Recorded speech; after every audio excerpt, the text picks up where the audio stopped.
台中大理新林路二段这边有一搭工地讲昨晚有电火条倒去，造成4边689户失电。也台电表示讲，因为工地咧施工，地基无在，电火条才会来倒去，电线落落来影响供电。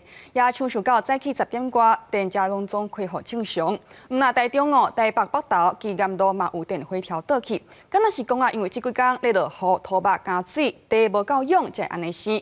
也卖200户无电通用，台电嘛是赶紧派人去抢修。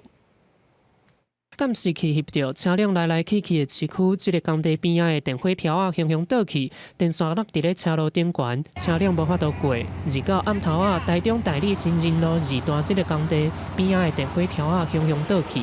台电暗时接到通报，赶紧派人去修理，第一时间造成689户失电，一直到30早起，附近也有43户无电通用。冰箱，还有我们电视也没办法看。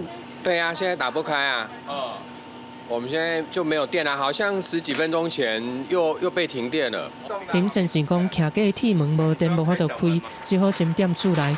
市府也赶紧调炮地雷达，确认地面的卡敢有去互乌了了的情形。初步了解，哪像是这个工地施工无细腻，除了市府的开发，台电嘛会针对派去的设备对建商讨赔偿。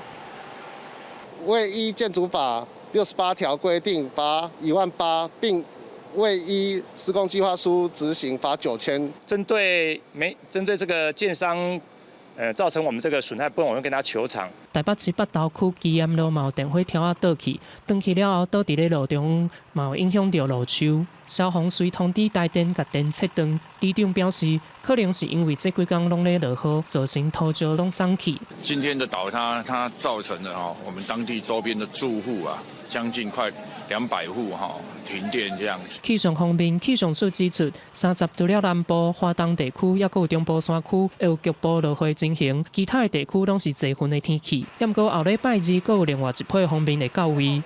2号的时候，随着西南风逐渐的增强，所以带来暖湿不稳定的空气，因此呢，中南部地区下雨的机会是比较高。气象署表示，预计测试方面影响，各地拢有落雨的机会，其中西半部有局部大雨的机会，民众要加注意天气的变化。公司新闻综合报道。